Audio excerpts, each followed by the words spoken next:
வணக்கம். இலங்கை செய்திகளுடன் நான் ரோஷன். விரிவான செய்திகளுக்கு முன் தலைப்புச் செய்திகள். நாட்டில் மாகாண சபை தேர்தலை நடத்துவதற்கு தற்போது எந்த சட்ட அடிப்படையும் இல்லை என்று தேர்தல்கள் ஆணையாளர் நாயகம் தெரிவிப்பு.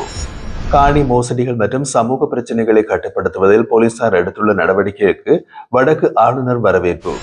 தமது பதவி காலத்தில் பயன்படுத்திய குண்டுதுளைக்காத பாதுகாப்பு வாகனங்களை மீண்டும் வழங்குமாறு அரசாங்கத்திடம் கூறிய முன்னாள் ஜனாதிபதிகள்.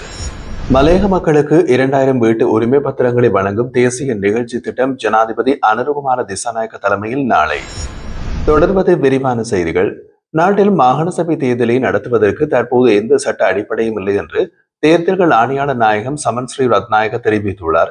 ஏற்கனவே இருந்த சட்டம் ரத்து செய்யப்பட்டு அதன் மாற்றாக உருவாக்கப்பட்ட புதிய சட்ட தொகுப்பு 2018ஆம் ஆண்டிலிருந்து நிறுத்தப்பட்டுள்ளதாக அவர் குறிப்பிட்டார். இதற்கான முழு பொறுப்பும் நாடாளுமன்றத்திற்கு உரியது என்றும் அவர் வலியுறுத்தினார். எனவே மாகாண சபை தேர்தல் தொடர்பான இறுதி முடிவை எடுக்க வேண்டியது நாடாளுமன்றமே என்றும் தேர்தலை பற்றி பேசுவதில் மட்டுமல்லாது அந்த சட்டத்தை விரைவில் இயற்றுவதில் மக்கள் பிரதிநிதிகள் உண்மையான ஆர்வம் காட்ட வேண்டும் என்றும் தெரிவித்தார். மேலும் 2018ஆம் ஆண்டில் அறிமுகப்படுத்தப்பட்ட 50-50 கலப்பு விகிதாசார பிரதிநிதித்துவ முறைமைக்குள் எல்லை நிர்ணய பணிகள் நிறைவடைந்த போதிலும் நாடாளுமன்றம் அதனை எதிர்த்து சட்டத்தை நிறைவேற்றவில்லை. அதனைத் தொடர்ந்து சட்டத்தை நடைமுறைப்படுத்த முன்னாள் சபாநாயகர் ஹரு ஜெயசூரிய தலைமையில் குழு நியமிக்கப்பட்டிருந்தாலும் நாடாளுமன்றம் பிழைவடைந்ததனால் அந்த செயல்முறைகள் நிறுத்தப்பட்டதாகவும் அவர் விளக்கினார். இதனால் புதிய சட்டம் இதுவரை நிறைவேறாத நிலையிலேயே மாகாண சபை தேர்தலை நடத்தும் செயல்முறை நேரடியாக பாதிக்கப்பட்டுள்ளதாக தேர்தல்கள் ஆணையாளர் நாயகம் சமன் ஸ்ரீ ரத்நாயக்க தெரிவித்துள்ளார். ஐக்கிய மக்கள் சக்தியின் நாடாளுமன்ற உறுப்பினர் நிஷாம் காரியப்பருக்கு எதிராக நாடாளுமன்றத்தில் சிறப்புரிமை கேள்வி எழுப்புவதற்கு அரசாங்கம் நடவடிக்கை எடுக்க திட்டமிட்டுள்ளதாக தகவல்கள் தெரிவிக்கின்றன.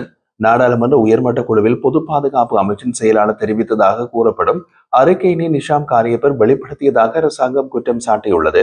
இது குறித்து அமைச்சர்கள் விஜித கேரத் மற்றும் வசந்த சமரசிங்க தெரிவிக்கையில் சம்பந்தப்பட்ட நாடாளுமன்ற உறுப்பினர் சபையின் சிறப்புரிமைகளை மீறியுள்ளதாகவும் இதற்கு உரிய நடவடிக்கை எடுக்கப்பட வேண்டும் என்றும் வலியுறுத்தினர். இதன்படி வரும் நாடாளுமன்ற வாரத்தில் நிஷாம் காரியப்பருக்கு எதிராக ஆளும் கட்சி சிறப்புரிமை கேள்வி எழுப்பி சபாநாயகரின் கவனத்திற்கு கொண்டு செல்லும் நடவடிக்கை எடுக்கப்படலாம் என்று எதிர்பார்க்கப்படுகின்றது. நாடாளுமன்ற உயர்மட்ட குழுவின் அனுமதியின்றி பொது விடயங்களை வெளிப்படுத்துவது கடுமையான குற்றமாக என்றும் இது நாடாளுமன்ற சிறப்புரிமைகளை மீறுவதாக என்றும் ஆளும் கட்சியின் பல உறுப்பினர்கள் சுட்டிக்காட்டியுள்ளனர்.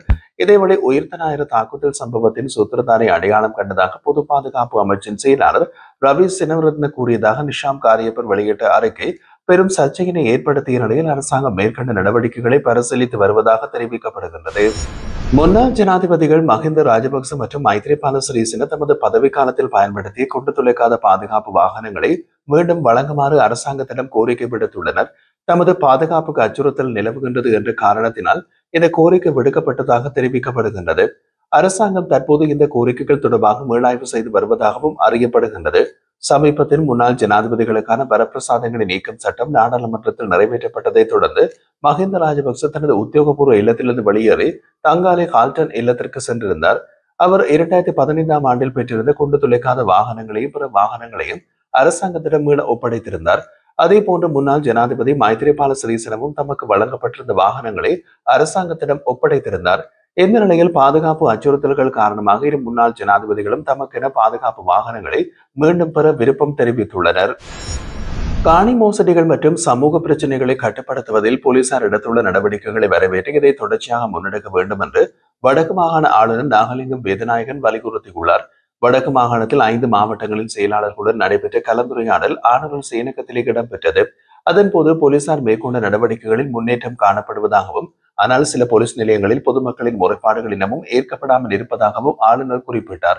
அதேவழி வீதிகளில் வாகனங்கள் அனுமதியின்றி நிறுத்தப்படுவது, பாடசாலை மற்றும் கரையோர பகுதிகளில் வாகனங்களில் தரத்து நிற்பதால் போக்குவரத்து நெரிசல் ஏற்படுவது போன்ற பிரச்சனைகளில் தக்க நடவடிக்கை எடுக்க வேண்டும் என்றும் அவர் அறிவுறுத்தினார். மேலும் மாவட்ட செயலாளர்களுக்கும் போலீசாருக்கும் முந்தைய போன்று மாவட்ட சிவில் பாதுகாப்பு குழு கூட்டங்களை மீண்டும் நடத்துவதற்கான ஒழுங்குகளை மேற்கொள்ளுமாறும் அவர் பணிப்புரை விடுத்துள்ளார். கிளிநொச்சி மற்றும் முல்லைத்தீவு மாவட்ட செயலாளர்கள் தங்கள் மாவட்டங்களில் சட்டவிரோத மணல் அகழ்வு, மரம் மற்றும் கால்நடை கடத்தல், போதைப்பொருள் பரவல் ஆகிய பிரதான பிரச்சனையாக இருப்பதை சுட்டிக்காட்டினர். கலந்துரையாடலின் முடிவில் இந்த பிரச்சனைகளை தீர்க்க இணைந்து செயற்பட உறுதியளித்ததாக அதிகாரிகள் தெரிவித்துள்ளனர். இந்த கலந்துரையாடலில் பிரதேச சிரேஷ்ட பிரதி போலீஸ் மா அதிபர், பல்வேறு உயர் அதிகாரிகள் மற்றும் மாவட்ட செயலாளர்கள் உள்ளிட்ட பலரும் பங்கேற்றனர். உயிர்த்த ஞாயிறு பயங்கரவாத தாக்குதல் தொடர்பாக முன்னாள் முக்கிய அரசியல்வாதி ஒருவர் விரைவில் கைது செய்யப்பட உள்ளதாக தென்னிலங்கை வட்டாரங்கள் தெரிவிக்கின்றன.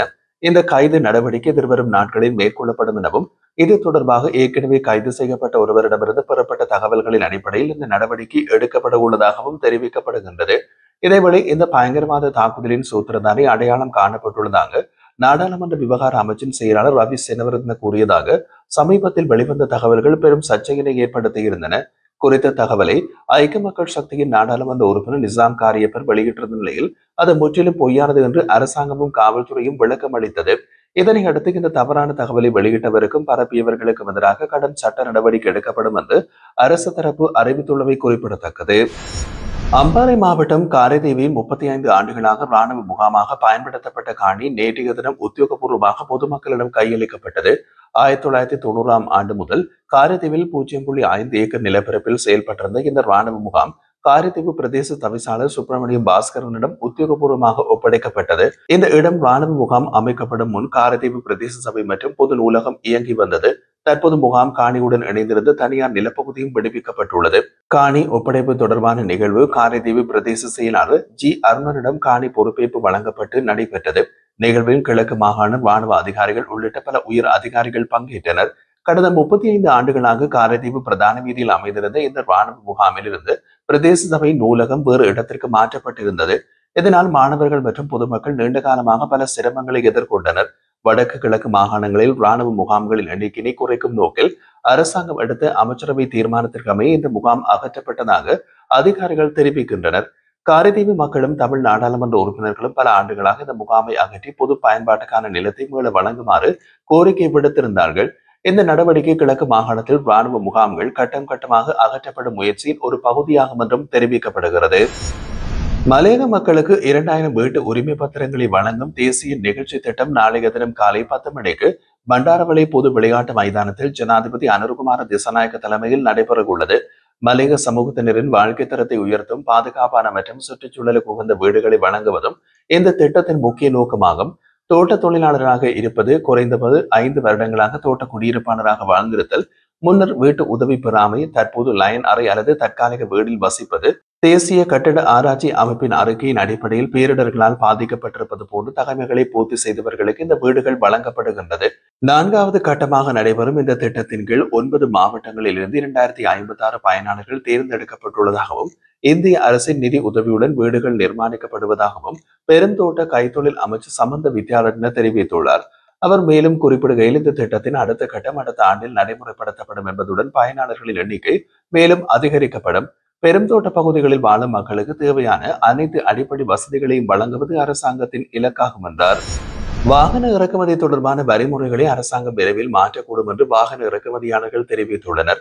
தற்போது நிலவும் இறக்குமதி சிக்கல்கள் மற்றும் பொருளாதார சூழ்நிலைகள் காரணமாக இத்தகைய முடிவு எடுக்கப்படலாம் என்று கூறப்படுகின்றது.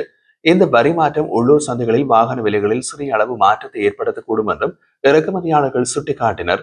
தற்போது 3ஆம் தரப்பு கடன் கடிதங்கள் மூலம் இறக்குமதி செய்யப்பட்ட சுமார் 1000 வாகனங்கள் சுங்கச்சாவடிகளில் தடுத்து வைக்கப்பட்டுள்ளன. இது தொடர்பாக பல வழக்குகள் நீதிமன்றங்களில் நிலுவையில் உள்ளது. இந்த வழக்குகளின் முடிவுகள் மற்றும் அரசாங்கம் இறக்குமதியாளர்கள் இடையிலான பேச்சுவார்த்தைகளின் அடிப்படையில் சில ஒப்பந்தங்கள் எட்டப்படலாம் என்றும் தெரிவிக்கப்படுகின்றது.